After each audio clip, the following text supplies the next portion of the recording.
அஸ்ஸலாமு அலைக்கும் வணக்கம். தொடர்ச்சியா நாங்க வெற்றி நிச்சயம் நியூ சயின்ஸ் ஹோல் பேப்பர்ல முதல் பேப்பர் ரெண்டாவது பேப்பர்ல பார்த்துட்டு வரும்போது தொடர்ச்சியாக நாங்க 16வது MCQ பார்ப்போம். கடைசி இதில் நாங்க 1 தொடக்கம் 15 வரையான MCQ விளக்கங்களை பார்த்தோம். இப்ப இன்றைக்கு நாங்க 16வது கேள்வி தொடர்ச்சியா செஞ்சுட்டு போவோம். 16வது கேள்வி சொல்றாங்க KMnO4 பற்றி. ஆர்கானிக் கெமிஸ்ட்ரியை பொறுத்தவரையில KMnO4 அமில KMnO4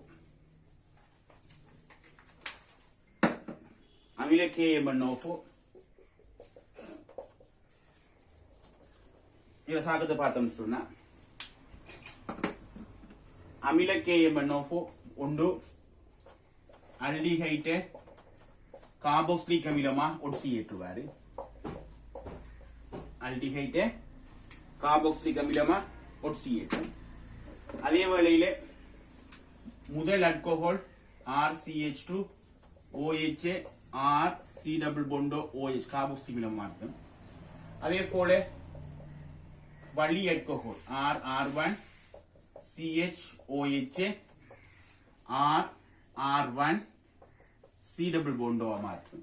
அதே போல தொழுயின் வகைக்குரிய சேர்வைகள் தொழுயின் சேர்வை CH3 அதே போல பென்சீன்ல CH2 CH3 வரது அல்லது பென்சீன்ல CH3 CH3 அப்படி வரது. அதாவது பென்சீனோட இணைந்த கார்பன்ல நேரடியாக ஹைட்ரஜன் இணைந்துள்ள நிலையிலே அதை பென்சோயிக் அமிலமாக ஒட்சியேற்றும். இந்த தாக்கங்களை இவர் நிகழ்த்துவார். இதன் அடிப்படையில் பார்த்தோம் சொன்னா முதலாவது H2 C2O4 ஆக்சாலிக் அமிலம் முதலாவது சொல் தரப்படுறது C double bond H twiceங்கிறது ஆக்சாலிக் அமிலம். ஆக்சாலிக் அமிலத்தை H plus KMnO4 எப்படி ஒட்சியேற்றுவார்னு சொன்னா CO2 ஆக ஒட்சியேற்றத்தோட அவர் Mn2 plus ஆக தாழ்த்தப்பட போகுது. ஆகவே முதலாவது கேள்வி அது CO2 ஆகவும்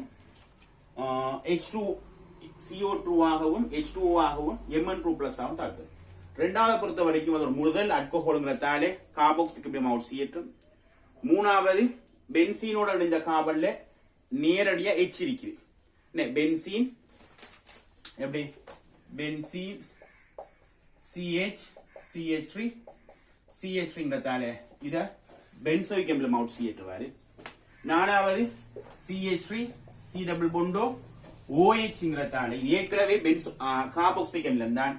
அப்ப முதல் ஆல்கஹால் ஆல்டிஹைட் கார்பாக்சிலிக் அமிலமா ஒட்சியேற்றும். ஆனா கார்பாக்சிலிக் அமிலத்தை மென்மேலும் ஒட்சியேற்றம் செய்ய மாட்டேன். அப்ப இதன் காரணத்தாலே இங்க தரப்பட்ட அசட்ரிக் அமிலமானது H plus KMnO4 தாக்கம் புரியாத சேர்வையா இருக்கும். ஆகவே விட நான்காவதாக வரும். ஐந்தாவது ஆல்டிஹைட்ங்கிறதாலே ஆல்டிஹைட் கார்பாக்சிலிக் அமிலமா ஒட்சியேற்றப்பட போகுது. ஆகவே முதலாவது ஆக்சாலிக் அமிலம் தாக்கம் அடையும் CO2 தரப்படுறாரு. இரண்டாவது முதல் ஆல்கஹால் கார்பாக்சிலிக் அமிலம் ஒட்சியேற்றப்பட போகுது. மூன்றாவது பென்சீன்ல வர CH சேர்வைங்கிறதால பென்சீனோட நேரடியா இணைந்த கார்பன்ல ஐதரசன் நேரடியா இணைஞ்சிருக்கும் சொன்னா அது பென்சோயிக் அமிலமா H plus KMnO4 ஒட்சியேற்றப்பட போகுது. நாலாவது ஒரு அசட்ரிக் அமிலம். கார்பாக்சிலிக் அமிலங்களை பொறுத்தவரையில கார்பாக்சிலிக் அமிலங்கள் மென்மேலும் ஒட்சியேற்றப்பட இயலாது. முதலாவதாக வந்த கார்பாக்சிலிக் அமிலம் ஏன் ஒட்சியேற்றப்படும் சொன்னா அது ஒக்சாலிக் அமிலம், அது மேல்மேலும் ஒட்சியேற்றப்படும். ஐந்தாவது ஆல்டிஹைட்ங்கிறதால அது கார்பாக்சிலிக் அமிலமாக மென்மேலும் ஒட்சியேற்றப்பட போகுது. ஆகவே விட 16வது கேள்விக்கு 4வதா அமையும்.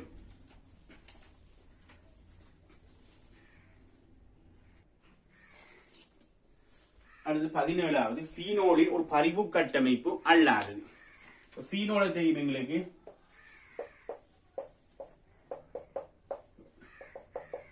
ஃபீனோட பரிவை காட்டுறன்னு சொன்னா பரிவுல ஈடுபடாத நிலைமையில தான் இந்த பென்சீனை நாங்க காட்டணும். முதலாவது என்ன செய்வாரு ஒட்சன்ல தனிச்சோடிலத்திரன் அவரோட இந்த சிக்மா பிணைப்புக்கு பென்சீன்ல இந்த கார்பனுக்கும் ஒட்சனுக்கும் இடையில இந்த சிக்மா பிணைப்போட சேர்த்து பைப்பிணைப்பை தோற்றுவிக்கும். இந்த கார்பன்ல இலத்திரனத்தை அதிகம்ங்கிறதால இந்த பைப்பிணைப்பு இங்க வரப்போகுது. இப்ப என்ன உருவாகும் பென்சீன் டபுள் பொண்டோ H ஒரு தனிச்சோடி ரெண்டுல இருந்து ஒரு தனிச்சோடி பயன்படுத்தப்பட்டு சொன்னா ஒரு தனிச்சோடி தான் எஞ்சி இருக்க போறாரு. அப்ப பிளஸ் ஏற்றம் உருவாக போகுது. இங்கே பைப்பிணைப்பு தனிச்சோடியா மாறும். இதுவங்க ரெண்டு பேரும் அப்படியே இருப்பாங்க.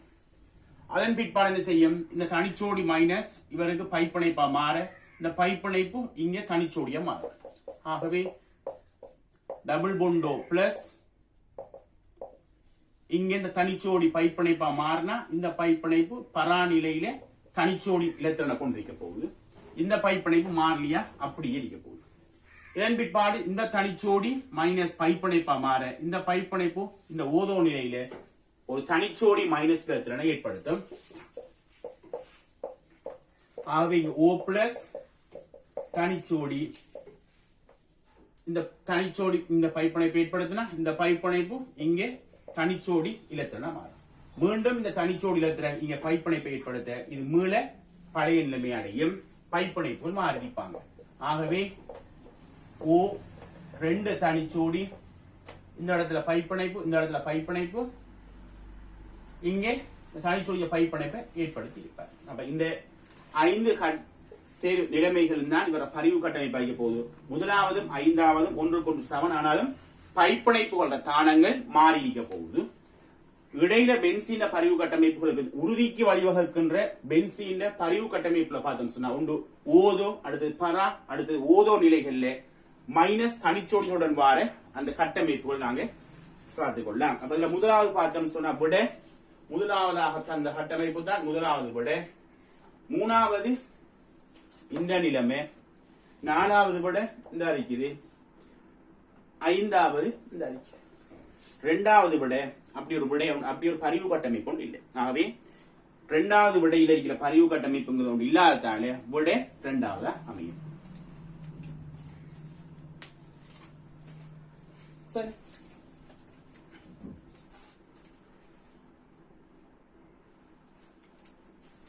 பதினெட்டாவது எம்சிக்கு ஒரு மின்பகுப்பு கரைசல். அப்ப அதுல நீரினுடைய தாழ்த்தழுத்தத்தை சொல்றாங்க. H2O லிக்விட் 2 இலத்திரனை பெற்றிருக்கு சொன்னா H2 கேஸ் 2 OH மைனஸும் வெளியாகுது. இப்ப இவர ஈத்தீட்ரா சொல்றாங்க மைனஸ் 0.83 வோல்டேஜ். நிக்கல் 2+ தாழ்த்தல் இறக்க அழுத்தம் நிக்கல் திண்மம் ஈத்தீட்ரா சமன் மைனஸ் 0.24 வோல்டேஜ். அப்ப NaSO4 நீர்க்கரைசலை பயன்படுத்தி மின்பகு செய்யறாங்களா? அப்ப கரைசல் யாரா பயன்படுத்துறாங்கன்னு சொன்னா Na2+ SO4 2- H+ OH- நான் எடுத்துக்கொண்டோம் சொன்னா இங்கே 2 கோலை வைத்து அனோட் கதோட் ஆக மின்கலங்களை வைத்து இந்த மின் வாய்களை பயன்படுத்தி இந்த கரைசல் NaSO4 நீர் கரைசலை மின்பகு செய்யறாங்க. இது தொடர்பான தவறான கூற்றை கேட்காங்க. இப்ப கார்பன் மின்வாய்களை பயன்படுத்தணும் தெரியும். அனோட்டு முனையை பொறுத்த வரைக்கும் மின்பகுப்பை பொறுத்த வரைக்கும் மின்பகுப்ப சாதாரண மின்கலங்கள் மின்வாய்கள் அதே போல சடத்துவ மின்வாய்கள் இருக்குது. அனோட்டை பொறுத்த வரையில அனோட்ல சாதாரண மின்வாய்கள் பயன்படுத்தணும், சாதாரண உலோக மின்வாய்கள் பயன்படுத்தணும்னு சொன்னா அங்க மின்வாய் கரைய போகுது. அதுதான் அங்க நடைபெறுகின்ற ஒட்சியேற்றல் அனோட்டு தாக்கமா அமைவாரு. ஆனா காரியம் பிளாட்டினம் இந்த ரெண்டும் சடத்துவ மின்வாய்கள். சடத்துவ மின்வாய்களை நாங்க பயன்படுத்தணும்னு சொன்னா சடத்துவ மின்வாய்கள் மின்னிறக்கத்துக்கு உட்பட மாட்டாங்க. அப்படி நடக்க போகுது, கரைசல்ல இருக்கிற அன்னையன்களை தன்னை நோக்கி எடுக்க போறாங்க. அவ்வாறு எடுத்து அங்க இருக்கிற அன்னையன்கள் கரைசலுக்குள்ள இருக்கிற அன்னையன்களை தான் மின்னிறக்கம் செய்யும். அப்ப இந்த மின்னிறக்க செயற்பாட்டுல அதி உயர் ஒட்சியேற்ற நிலைக்குரிய அல்லது மின்னெதிர்த்தன்மை கூடிய அன்னையன்களாக காணப்பட்டா அவங்க மின்னிறக்கப்பட மாட்டாங்க. யாரு? ClO4- SO4 2- NO3- இப்படியான மின்னெதிர்த்தன்மை கூடிய அல்லது அதி உயர் ஒட்சியேற்ற நிலையில் காணப்படுகின்ற அன்னையன்கள் நீர்க்கரைசல் நிலையில அனோட்டு முனையை நோக்கி சென்று மின்னிறக்கப்பட மாற்று. அப்ப இதுக்கு அடுத்ததான் நாங்க பார்த்தோம் சொன்னா இவங்களை தவிர வேற ஏதாவது அயன்கள் ஒன்றுக்கும் மேற்பட்டதாக அன்னையன்கள் கரைசலுக்குள்ள காணப்படும் இருந்தா அங்கே இறக்க அழுத்தத்தை பொறுத்து தான் நாங்க பார்க்கணும். அதுக்கு முன்பதாக ஒரு அயண்ட செறிவை விட இன்னும் ஒரு அயண்ட செறிவு 10 மடங்கு அல்லது அதைவிட கூடுதலான செறிவு உடையதா இருந்தா அந்த செறிவு கூடியதுதான் முதலாவது மின்றகப்பட போகுது. அந்த 10 விட உயர்வான செறிவுல ஒரு அயண்ட செறிவை விட இன்னும் ஒரு அயண்ட செறிவு அதிகமாக காணப்படவில்லை என்று சொன்னா அங்க நடக்கும் சொன்னா அந்த இறக்க அழுத்தத்தை பார்த்து மின்றக்கப்படும். அதாவது யாருக்கு இறக்க அழுத்தம் மைனஸ்ல கூடையோ அவர் முதலாவது மின்றக்கப்பட போகுது. சொல்லிட்ட அப்ப இங்கே கார்பன் மின்வாயை பயன்படுத்தி முதலாவது மின்றக்க செய்றாங்களா? அப்ப கார்பன் மின்வாயை பயன்படுத்தினோம்னு சொன்னா அனோட்டை நோக்கி அப்ப அனோட் மின்றக்கப்பட மாட்டி அப்ப இந்த அன்னையன்கள் தான் மின்றக்கப்பட போகுது. இந்த அன்னையன்களுக்குள்ள SO4 நீரினுடைய அயனாக்கத்தின் போது கிடைக்கின்ற OH விளைவாகிறாங்க. இந்த இடத்துல SO4 மின்னழுத்தன்மை கூடிய அன்னையன் என்பதாலே இவர் மின்றக்கப்பட மாட்டேன். இந்த OH தான் மின்றக்கப்படும். OH மின்றக்கப்பட்ட என்ன நடக்கும்? கரைசலுக்குள்ள இருக்கிற OH அளவு குறைய போகுது. கரைசலுக்குள்ள இருக்கிற OH அளவு குறைந்தா ஒப்பீட்டு ரீதியிலே H+ அளவு அதிகரிக்கும். H+ செறிவு கூட கூட கரைசலினுடைய pH ஆனது குறையும். ஆகவே இவங்க சொல்ற கூற்று கார்பன் மின்வாய் பயன்படுத்தும் போது கரைசலின் pH குறைவடைங்கிற கூற்று மிகச் சரியான கூற்று. எப்படி 4 OH- 4 இலத்திரன் H2O O2 அப்ப 2 H2O 4 H+ 4 இலத்திரன் ஒரு O2. அப்ப இந்த அடிப்படையில பார்த்தோம் சொன்னா நீரானது கரை அனோட் மின்வாய் நோக்கி நகரும். அங்கே மின்றக்கப்படுறதால விளைவு கரைசலுக்கு என்ன H+ செறிவு அதிகரிக்க போகுது. H+ செறிவு அதிகரிக்க கரைசலினுடைய அமிலத்தன்மை அதிகரிக்கும். அதாவது pH குறைய போகுது. அப்ப முதலாவது கூற்றும் மூணாவது கூற்றும் ஒரே கூற்று. மூணாவது கூற்று சொல்றாங்க கார்பன் மின்வாய்களை பயன்படுத்தி மின்பகுக்கும் போது அமில கரைசல் பெறப்படும். முதலாவதுல pH குறையும் சொல்றாங்க, மூணாவதுல கரைசலினுடைய அமிலத்தன்மை கூடும் சொல்றாங்க. ரெண்டுமே ஒரே விதமான கூற்று. H+ செறிவு கூட கூட H+ விடுவிக்கப்பட pH குறையும், கரைசல் அமிலத்தன்மையானதாக மாற்றமடையும். அப்ப ரெண்டு கூற்றும் சரி. இரண்டாவது கூற்று என்ன சொல்றாங்க? நிக்கல் மின்வாய்கள் பயன்படுத்தி மின்பகுக்கும் போது கரைசலின் நிறம் மாற்றமடையாது. இப்ப எங்களுக்கு தெரியணும் என்னன்னு சொன்னா நாங்க ரிசோர்ஸ் புக்லையும் போட்டிருக்காங்க செப்பு மின்வாயை பயன்படுத்தி செப்பு கரைசலை மின்பகுத்தா அங்க செப்பு கரைசலுடைய நிறம் மாற்றம் அடையாதுன்னு சொல்லி. ஏன் நிக்கலை வச்சு நாங்க யோசிச்சோம்னு சொன்னா அனோட்டு முனை நிக்கல் ஏன் கரைசல்ல Na2+ இருக்காரு. அப்ப சாதாரண ஒரு உலோகத்தை பயன்படுத்தினோம்னு சொன்னா அனோட்டு முனையா நிக்கல் தான் அனோட்டு முனையில நிக்கல் 2+ ஆகவும் 2 இலத்திரனாகவும் மாற்றம் அடையும். கதோட்டு முனையில நிக்கல் 2+ 2 இலத்திரனை பேட்டனை செய்யும், நிக்கலா படிக்க போகும். சரி, அப்ப இதன் அடிப்படையில பார்த்தோம் சொன்னா நிக்கல் கரையுது, அதே வேளையில் நிக்கல் படியுது. அப்ப இரண்டையுமே ஒரே அளவான இலத்திரன்கள் தான் பங்கெடுக்க போறாங்க. அப்ப எவ்வளவு நிக்கல் ஒட்சியேற்றம் அடைந்து கரைசலுக்குள்ள விடுவிக்கப்படுவதோ அதே அளவுக்கு நிக்கல் கரைசல்ல இருந்து கதோட்டு முனையில மேற்பரப்புல படிகிறதால கரைசலுக்குள்ள இருக்கிற நிக்கல் 2+ செறிவு மாற்றம் அடைய போறது. இப்ப நிக்கல் 2+ செறிவு மாற்றம் அடையாத விடத்தே அதனுடைய நிறச்செறிவு மாறாது. சரி, நான்காவது சொல்றாங்க நிக்கல் அனோட்டு பயன்படுத்தி மின்பகுக்கும் போது நடுநிலை கரைசல் பெறப்படும். அப்ப கிட்டத்தட்ட இரண்டாவது கூற்றும் நாலாவது கூற்றும் ஒரே விதமான கூற்று தான். ஏன் நிக்கலை நாங்க பயன்படுத்தி மின்றக்கம் செஞ்சோம் சொன்னா நிக்கல் 2+ மாறுறாரு, நிக்கல் 2+ நிக்கலா மாறப்போகுது. இந்த செயற்பாடுதான் மின்றக்கத்தின் போது நடைபெற போகுது. கரைசலுக்குள்ள இருக்கிற அயன் அதாவது நீர்ல இருக்கிற H+OH- அயன்கள் மின்றக்கப்படாததால H+OH- அயன்கள் மின்றக்கப்படாததால கரைசலுக்குள்ள H+OH- அளவு ஒன்றை விட ஒன்று கூடாது. H+ விட OH- அதிகமாக போறதும் இல்லை, OH- விட H+ அதிகமாக போறதும் இல்லை. இதன் காரணத்தாலே கரைசல்ற pH மாற்றமடையாது, தொடர்ச்சியாக அந்த நடுநிலைமையான நிலைமையிலேயே காணப்படும். ஆகவே இரண்டாவது கூற்றை போலதான் நான்காவது கூற்று. அதே போல ஐந்தாவது என்ன சொல்றாங்கன்னு சொன்னா நாக அனோட்டை பயன்படுத்தினால் பெறப்படும் கரைசல் நிறம் மாறாதான். இப்ப பாருங்க, நாகத்தை பயன்படுத்தணும் சொன்னா அனோட்டா, நாகம் நாக 2+ 2 இலத்திரனாக ஒட்சியேற்றம் அடைந்து கரைசலுக்குள்ள Z2+ விடுவிக்கப்படும். அதே வேளையிலே கரைசலுக்குள்ள இருக்கிற நிக்கல் 2+ கதோட்டின் மேற்பரப்புல நிக்கலாக படிக்கும். அப்ப இந்த மின்வகுப்பு செயற்பாட்டின் போது பார்த்தோம் சொன்னா கரைசலுக்குள்ள நாக 2+ அளவு கூடும், கரைசலுக்குள்ள இருக்கிற நிக்கல் 2+ நிக்கலாக படிக்கிறதாலே நிக்கல் 2+ அளவு குறைய போகுது. இங்க நிறத்தினுடைய கரைசல் நிறத்துக்கு காரணம் நிக்கல் 2+ தான். ஏன்? நாக 2+ ஒரு தாண்டலற்ற மூலக கற்றை என்கிறதாலே அது நீர்க்கரைசல் நிலையிலே நிறத்தை தோற்றுவிக்காது.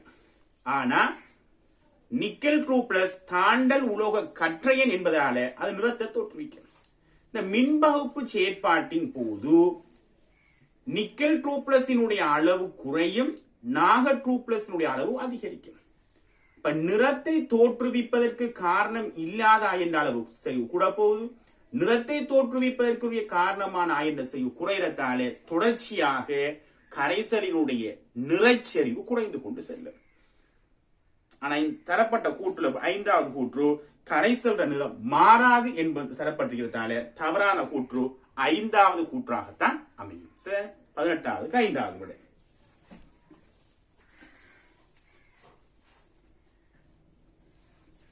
19 சொல்றாங்க, சடத்துவ மாசினை கொண்டு, அதாவது எந்த ஒரு பதார்த்தத்துடனும் தாக்கம் புரியாத ஒரு சடத்துவ மாசு ஒன்று, சடத்துவ மாசினை கொண்ட MnO2வின் 0.2 கிராம் மாதிரி ஆனது அமில ஊடகத்தில் 0.1 மோல் டெசிமீட்டர் -3 FeSO4 தாக்கம் விடப்பட்டிருக்காங்க. அப்ப சடத்துவ மாசு ஒரு X வைத்தம் சொன்னா, சடத்துவ மாச ஒரு X வைத்தம் சொன்னா, இதுக்குள்ள நாங்க என்ன செய்ய போறோம்? இதுல 0.2 கிராம் தெளிவு இருக்கிறோம் சடத்துவ மாசுடன் கூடிய MnO2. இது என்ன செய்யறாங்க? 0.1 மோல் டெசிமீட்டர் -3 செறிவுடைய 50 சென்டிமீட்டர் கணம் FeSO4 தாக்கம் புரிய வைக்காங்க. பின் எஞ்சிய Fe2+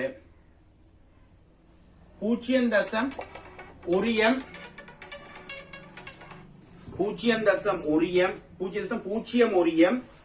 20 சென்டிமீட்டர் கணம் 0.01 20 சென்டிமீட்டர் கணம் KMnO4 தாக்க முடிய வைக்காங்க.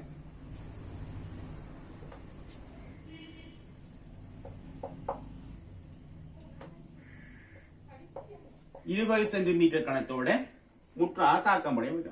இப்ப நாங்க என்ன செய்யணும்? சமன்பாடு சமப்படுத்தணும். Mn4+ Mn2+ Fe2+ Fe3+ Fe6 ரெண்டு போட்டோம் சொன்னா 4+, அப்ப 2 இங்க 2 ஒன்று கொண்டு வருது.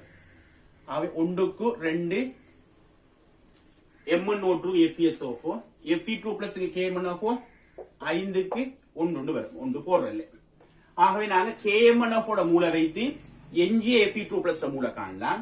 அதே போல சேர்க்கப்பட்ட Fe2+ மூல கண்டம் சொன்னா, அப்ப சேர்க்கப்பட்ட Fe2+ இருந்து எஞ்சிய Fe2+ கழிப்பதன் மூலமாக MnO2 உடன் தாக்கம் புரிந்த Fe2+ காணலாம். அப்ப MnO2 உடன் தாக்கம் புரிந்த Fe2+ கண்டம் சொன்னா, அதை வைத்து இங்க இருக்கிற MnO2 மூல கண்டு அவர மூலத்தின் பெருக்கணும் சொன்னா MnO2 மாதிரியில் உள்ள MnO2 திணிவு கிடைக்கும். ஆகவே சேர்க்கப்பட்ட Fe2+ இன் மூல் 0.1 தர 50 தர 10⁻3 5 தர 10⁻3 மூல் கிடைக்குது. தாக்கம் புரிந்த KMnO4 மூல் எடுத்தோம்னு சொன்னா 1 தர 10⁻2 20 தர 10⁻3 அப்ப 2 தர 50 தர 10⁻4 போடுவோம். இங்க 2 தர 10⁻4 மூல். ஆகவே KMnO4 மூல் 2 தர 10⁻4 சொன்னா இவனோட தாக்கம் புரிகிற Fe2+ அதோட 5 மடங்கு ஆகும். ஆகவே எஞ்சிய Fe2 plus in மூளை KMNF மூளை வச்சு காண்போம். அப்ப பீசமானம் 1 KMNF பீசமானம் 1க்கு 2 தர 10 செய்ய 4ன்னு சொன்னா Fe2 plus பீசமானம் 5 10 தர 10 செய்ய 4 மூல். ஆகவே சேர்க்கப்பட்ட Fe2 plus 5 தர 10 செய்ய 3 எஞ்சிய Fe2 plus 1 தர 10 செய்ய 3. ஆகவே MnO2 உடன் தாக்கம் புரிந்த Fe2 plus இன் மூல எண்ணிக்கை. அப்ப சேர்க்கப்பட்ட Fe2 plus இருந்து தாக்கம் புரிந்த Fe2 plus எஞ்சிய Fe2 plus கழித்தம் சொன்னா தாக்கம் புரிந்த Fe2 plus வரும். 5 தர 10 செய்ய 4 செய்ய 3 செய்ய 1 தர 10 செய்ய 3 மோல் 4 தர 10 செய்ய 3 மோல் MnO2 தாக்கம் புரிந்திருக்கு. ஆகவே MnO2 வின் மூல கணித்தம் சொன்னா பீசமானம் Fe2 plus 2க்கு 4 தர 10 செய்ய 3. ஆகவே பீசமானம் 1க்கு 2 தர 10 செய்ய 3 மோல். அப்ப MnO2 மூலத்திணிவு Mnக்கு 55 தந்திருக்காங்க.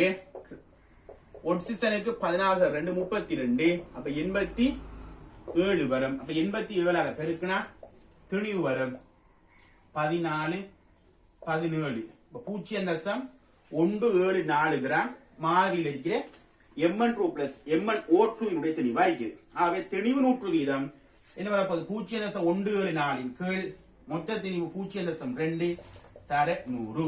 அப்ப 174 கீழ் 2 87 நான்காவது விடையாக கிடைக்கும். நான்காவது விடை 87 வீதம்.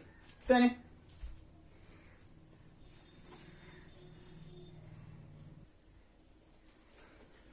அதே போல 20வது MCQ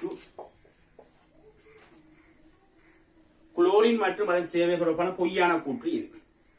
குளோரின் ஆனது -1 தொடக்கம் +7 வரையான ஒட்சியேற்ற நிலைகளை காட்டும். அது சரிதானது. குளோரின் -1 0 +1 +2 +3 +4 +5 +6 +7. இதுக்கு HCl NaCl அப்படி வரலாம். Cl2 HClO HClO2 HClO3 HClO4. இங்க +2 க்கு Cl2O